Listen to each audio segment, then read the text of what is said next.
Does the umbrella for democratic change have what it takes to challenge the one-party dominance in Botswana? Are the 2014 Botswana elections likely to be free and fair? What change is the UDC likely to effect should they win the 2014 elections? Are the days of the Botswana Democratic Party in power numbered? What time is it? It's question time.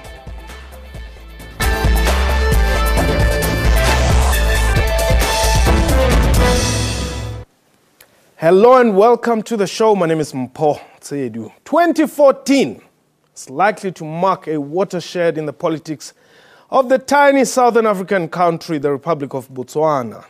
Since its independence from Britain on 30th September 1966, the politics of the country have been synonymous with the Botswana Democratic Party, BDP. 40 years later, the umbrella for democratic change, a measure of Botswana's three major opposition parties, is set to take over power after the elections due to take place on the 24th of October. My guest in studio today, Mr. Duma Boko, the president of the umbrella for democratic change. Sir, welcome to the show. Thank you very much. Thank you for having me on this great show. Now, here is a coalition of three opposition parties. What brought about this measure which has not existed in the past? Well, what brought it about was a yearning that has always existed in time. The Botswana National Front, one of the opposition parties which now forms part of the umbrella, has always made efforts to unite. In fact, it was established to try and bring about unity of all the opposition parties in Botswana. Yes. Those efforts were not successful for many reasons. Those efforts were tried even prior to the last elections in 2009. Okay. We realized, those of us in the younger generation, that in order to effectively challenge the ruling Botswana Democratic Party, yes, and move the country to a truly democratic dispensation, we needed to answer this basic question of ensuring that the opposition parties do not split votes. They speak in one formidable voice. They then present a credible alternative in answer to the slogan of the ruling party, which has always said there's no alternative. Okay. Now we say, having brought the three main opposition parties together, the Botswana National Front, the Botswana Movement for Democracy, and the Botswana People's Party, yes, under the rubric of the umbrella for democratic change, we have resolved this long-pending historical problem. Okay. We now have a formidable opposition, formidable in terms of the vast array of talent and leadership that it presents, and formidable in terms of the unity that it has now been able to forge, and also formidable in terms of the enthusiasm, the faith and confidence that it has now been able to generate among the people of Botswana. What are your views about the sitting president? My views about him are he has presided over an alarming depreciation of our democracy. He has destroyed most of the institutions that would otherwise sustain and carry our democracy forward. He has, in fact, in sum and substance, reduced our democracy into a monocracy. It's about him and his cronies. This is what we want to put an end to. Now, what makes you think that you can defeat a 40-plus-year-old administration? The answer lies in the question itself, in the sense that 40 years down the line, this particular government, this regime, has now run its full course. It has run out of ideas. It is on a terrible decline, and it threatens to take the country down that slippery slope with it. But we want to stop that. The main aim of this unity amongst opposition parties is to unseat him. Am I correct? That's the starting point. Right. That's not the end of Right. of the journey. Okay. Yes. You have an example next door to South Africa, in Lesotho, Yes. where a coalition was created to unseat the sitting prime minister. Indeed, it happened, but it couldn't be sustained. Yes. The Lesotho coalition is somewhat different from ours. How so? Ours is a coalition formed not for the purpose simply of taking over power. It's a coalition that has blended together. Yeah, but now, if that was the case, you would have formed one party. Yes. There's a very good reason why that route could not be taken immediately. The reason is when you have 3 or more political parties with their diverse political cultures, Yes. if you're going to bring them together, you would need to work to harmonize the programs, the values, and the cultures of these political parties. Okay. Are you behind the recent protests in Botswana? Which protests? Well, the unrest that has been ongoing. No, we are not behind any protests. We were part of the public sector workers' strike when the workers of Botswana went on strike, demanding their dues, demanding rights to have their salaries reviewed and increased, which had not been increased over a long period of time, demanding a review of their working conditions in all the various sectors. So what you were saying is... They went on strike because the government wouldn't listen. We came on board to support. You are politicians. Why should we believe you? I mean, what is it that you're bringing to the table? Yeah. I mean, if you take over government tomorrow, are you telling us that you're going to increase their salaries? Definitely, for a very simple reason. One, that these salaries haven't been increased over a long period of time, which is now well over 5 years. Okay. The purchasing power of these employees has been eroded by so many factors over time. Okay. It is imperative that their salaries are increased. Okay. But and you are also going on record? Yes, I'm going on record because it is important for a leader to go on record so that when you fail to deliver, the people can hold you to account. Okay. That is the first thing. The second thing, and it's very critical for us, is that in our manifesto, in our program, we've flagged something very, very critical. I want to give you an opportunity to actually talk about the manifesto, the pillars, as you call them, right? But I want us to take a break first. Thank you very much. All right. We're going to take a quick break. Please don't go away. We'll return shortly.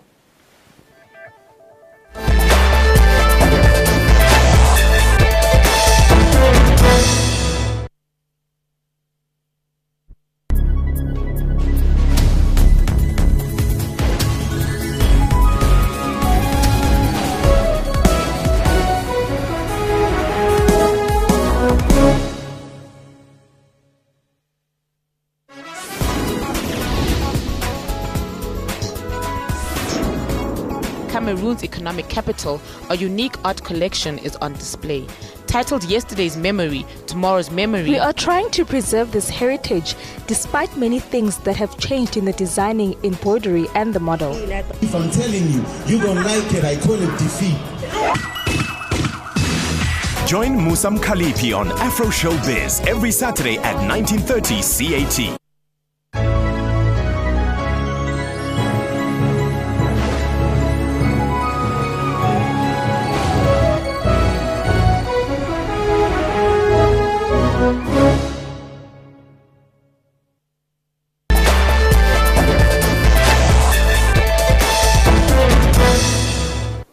Welcome back. You're still watching Question Time. My guest today, Duma Boko, the president of the Umbrella for Democratic Change in Botswana. Now, Mr. Boko, embrace change is your slogan. Yes, it is. Why did you come up with embrace change? Is it because you have realized that the people of Botswana have not wanted change in the past 40 years?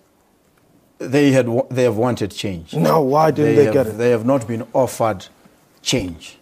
They have not been offered any credible means of effecting change. We believe now, with the Umbrella for Democratic Change, we are presenting them with an opportunity that they have yearned for, but they've never really quite been given. We're giving them that opportunity We're giving them the change that they have always wanted, and we're asking them to embrace it. Do you think you've got what it takes to take on Rekham? Yes, absolutely, without any doubt.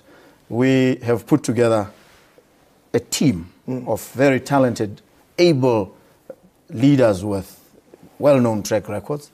We have put together a campaign manifesto that speaks to the desperate needs of the majority of our people. But you're also up against a resourced political party. Yes, indeed. We appreciate that. We now are able to say, with all the resources that the ruling party can marshal, they will not be able to defeat the change that we are bringing. But there's also talk that you are getting funding from Zimbabwe. Well, that is absolutely untrue. There's no funding we're getting from Zimbabwe. Where are you getting funding from? We mobilize our resources from our membership. But didn't you say you represent the poor? We represent the poor. Where do the poor get money to fund a campaign that would challenge a 40-year-old sitting administration?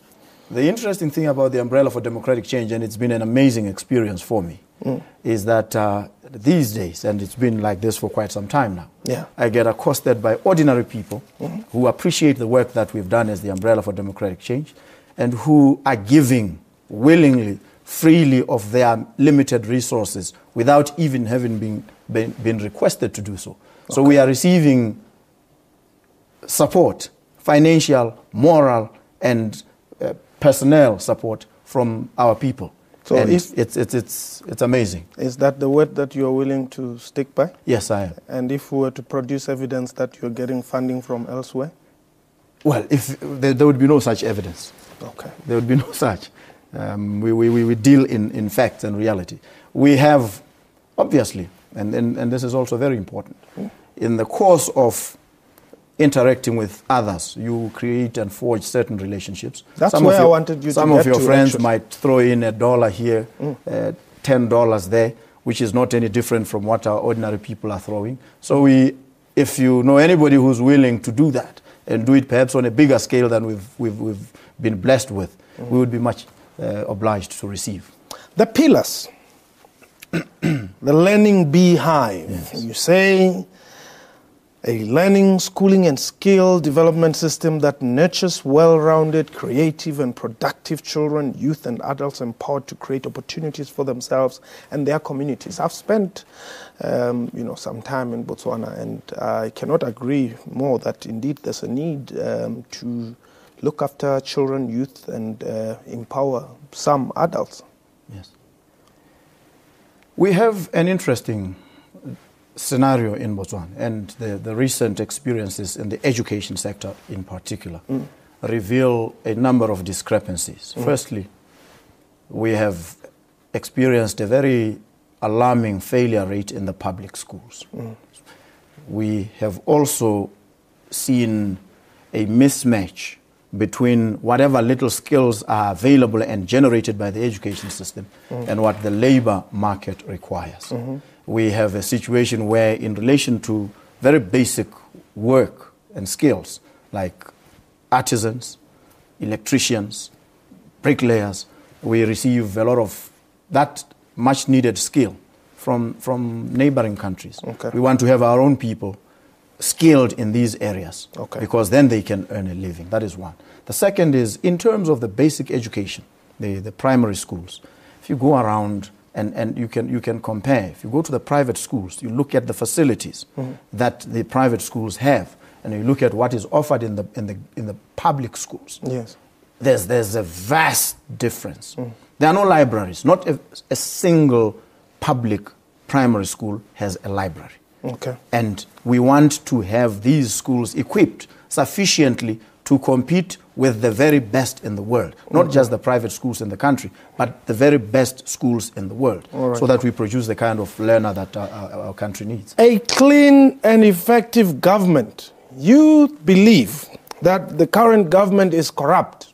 Yes, it is corrupt. Do you have evidence? We have mountains of evidence. Really. What have they done? We will start with one, which is a critical point. To deal with corruption in Botswana, we need to address the fact that corruption has become institutionalized. Yeah, but they are the same. I mean, they would be the first to say, we are the only country that has a law that deals with corruption in particular. Absolutely. It is very easy to enact a law that fails to deal with the core problems in order to circumvent exactly what you should be addressing. We have the Act, which is called the... we in fact starting with an institution called the Directorate on Corruption and Economic Crime. And we have an Act that deals with corruption and economic crime. The starting point is the institution that enforces this law must be properly resourced and capacitated to deal with the challenges that are attendant upon the issue of corruption. Yes. We have a very weak, very weak to almost non-effectual Directorate on Corruption and Economic Crime. Who's stealing the money? At this point, on the evidence we have, it is the Director of Intelligence and Security, who has in fact been questioned by the Directorate on Corruption and Economic Crime. As far back as over 2 years ago, they were investigating him. They have been ready to prosecute him, but nothing has happened. We've put pressure on them to ask them, firstly, why is this man still holding this position? It's a very key position. Very key position, which he can use and we believe does use to circumvent, to sabotage the process which would bring him to justice. Why is he still there?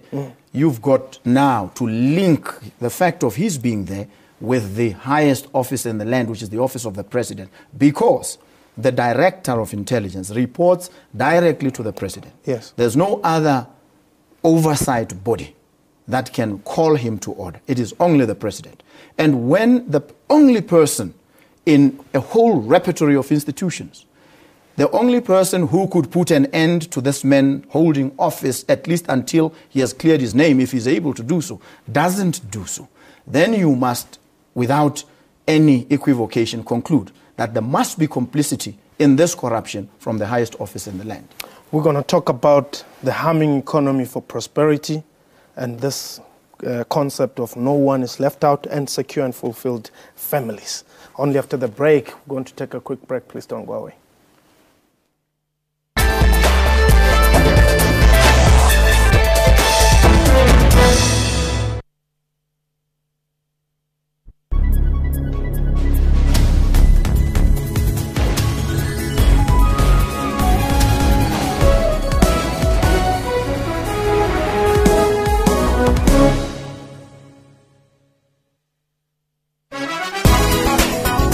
Since its inception, the city of Durban has sent a group of designers on an internship program in Milan, the fashion capital of the world. The origins of belly dancing are unclear, but its history in Egypt goes back to the 18th and 19th centuries, where dancers were known as wawazi.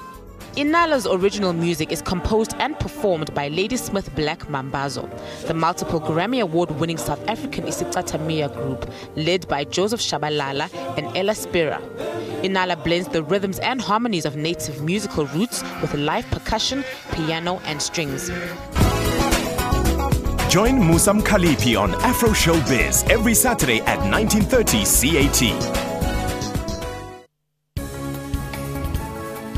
In Parliament, Higher Education and Training Minister Bladen Nzimande has conceded that the bursary scheme is not enough to meet the growing demand from students. Funding for universities is not enough. We're open about that. We will continue to ask for more from government as a department. We've always said that the NSFAS budget must be 16 billion rand and that no qualifying student must be prevented from studying just because they cannot afford to do so. There's been concern about citrus exports to Europe and investment contracts. There are more opportunities for us to sell sugar, wine, ethanol, some fruit products than we had before, and that could create jobs. That's business news, weekdays at 6 p.m. on SABC News.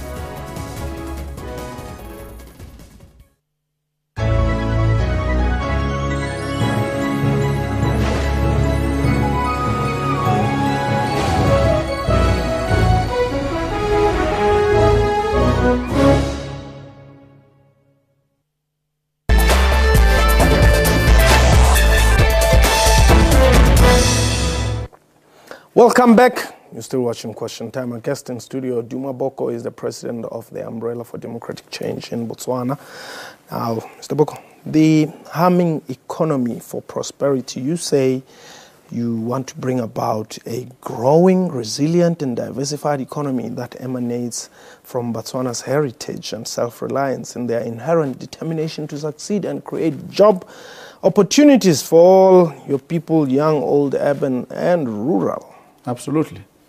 We have an economy that is reliant, overly reliant on the diamond sector. An economy that is not diversified. The result of that is that there's massive unemployment, especially youth unemployment in the country. This is because in critical part, we have been content, under the leadership of the Botswana Democratic Party, they have been content to cut away the ore in the raw without unlocking its value and creating jobs in Botswana and creating the attendant skills to perform those jobs. They have been content to just sell off the diamonds without having been processed. So we want to change this scenario firstly. We want to ensure a bigger stake for our people in the economy of their country.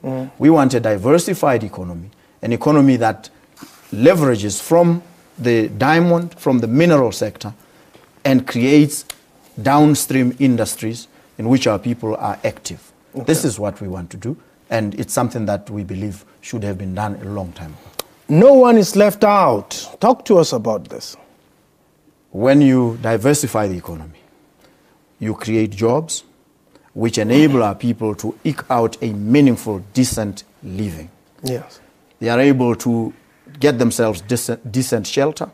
They are able to put their children through school, working together with the government. They are able to sustain themselves without being dependent on government or anybody else. Okay. So we want an economy, we want an environment that empowers the people and does not exclude